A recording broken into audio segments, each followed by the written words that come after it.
राह में खतरे भी हैं लेकिन ठहरता कौन है।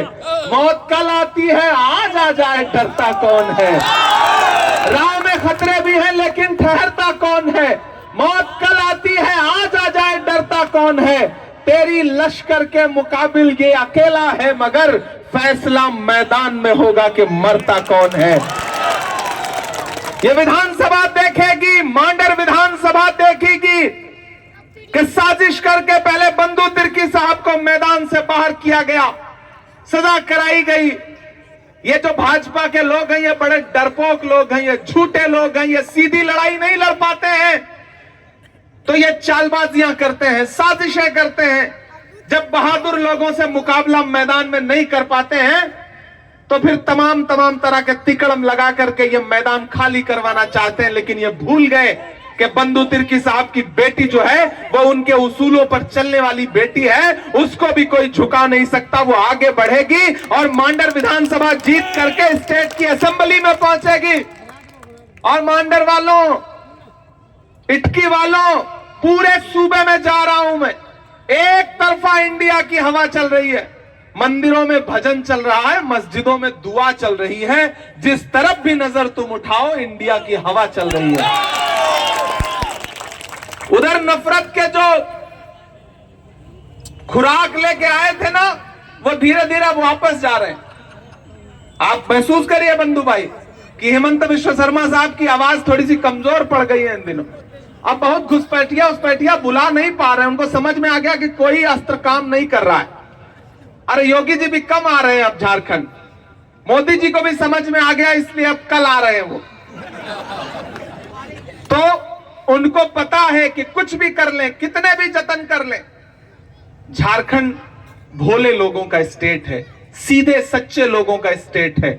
ये दिल्ली में बैठे हुए लोग भूल गए थे कि ये वो लोग हैं जो एक वक्त का खाना नहीं खाएंगे लेकिन खुद को बिकना मंजूर नहीं करते। ये खुददार लोग हैं, इनको खरीदा नहीं जा सकता, इनको डराया नहीं जा सकता। ये बिरसा मुंडा की सरजमीन है, शेख भिखारी की सरजमीन है।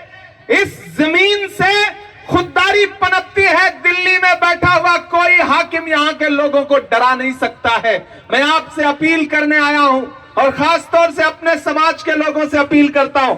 शिल्पी आप खड़ी हो, मैं आपसे अपील करता हूं, ये मेरी बहन है छोटी, मैं आपका इमरान प्रतापगढ़ी हूं, आपके लिए हिंदुस्तान के हर मुद्दे पर सड़क पर लड़ता हूं, आपने देखा है। और जब 2 साल पहले मैं पार्लियामेंट पहुंचा तो पार्लियामेंट में भी खड़ा होकर के हाकिम की आंख से आंख मिला करके नजर उठा के लड़ता हूं, झुकता नहीं हूं, डरता नहीं हूं।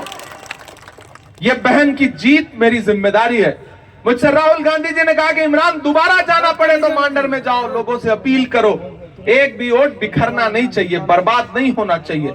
बहुत सारे लोग आएंगे। देखिए भाजपा क्या करती है ना, जब सीधी लड़ाई में नहीं जीत पाती तो एक तीसरा आदमी उतारती है कि थोड़ा वोट कट जाए।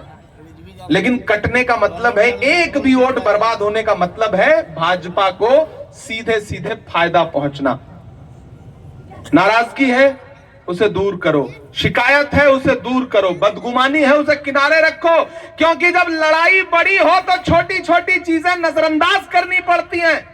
लड़ाई बहुत बड़ी है। झारखंड और महाराष्ट्र का रिजल्ट तय करेगा कि जो दिल्ली में बैसाखी पर सरकार चल रही है, जो 400 पार का नारा लगाते लगाते 240 में अटक गई है, जो 2 बैसाखियों पे चल रही है, एक आंध्र प्रदेश वाले चंद्रबाबू की बैसाखी और एक बिहार वाले नीतीश बाबू की बैसाखी, वो जो 2 बैसाखियों पे सरकार चल रही है, अगर ये 2 राज्य हम जीत गए ना तो उस बैसाखी में मान के चलो कि 1-1 फुट कमी आ जाएगी। और वो बैसाखी कब छिटक के उस सरकार को ऐसे धड़ाम से गिरा देगी पता भी नहीं चलेगा। तो इसलिए झारखंड और महाराष्ट्र जीतना बहुत जरूरी है। तो मेरी नई नस्लों, कोई भी बदगुमानी, कोई भी शिकायत, कुछ भी हो, आज से इस चुनाव को इमरान प्रतापगढ़ी बन के लड़ो। मेरी इज्जत भी जुड़ी हुई है इस बहन की जीत से, बंधु भाई की जीत से इमरान प्रतापगढ़ी की भी इज्जत जुड़ी है। मैं आपका बेटा हूं, आपका भाई हूं, इसलिए आपके सामने दामन फैलाने आया हूं। शायरी नहीं सुनाऊंगा तो आप कहोगे कि इन्होंने अच्छा नहीं किया करके। सही बात है ना।